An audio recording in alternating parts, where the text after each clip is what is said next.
काम आहे 12 दिवसाचं, गुणिले बी चं काम किती दिवसाचं आहे 6 दिवसाचं. छेदामध्ये त्यांच्या दोघांच्या कामाची बेरीज करायची आहे. याचं काम आहे 12, बीचं काम आहे 6 दिवसाचं. पहा 12 72 आणि 12 6 18, 72 छेद 18. पहा 18 1 18 आणि 18 चौक 72. आलं लक्षात? 18 चौक किती 72. मग ए आणि बी हे दोघे मिळून ते काम किती दिवसात करणार आहेत 4 दिवसामध्ये पूर्ण करणार आहेत. हे आलं का लक्षात?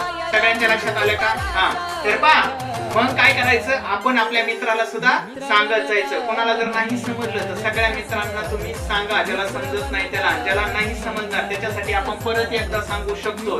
कारण की आपलं टार्गेट असं आहे क्लासेसचं की शत्रू पुढे गेला तरी चालेल पण मित्र मागे राहता कामा नाही.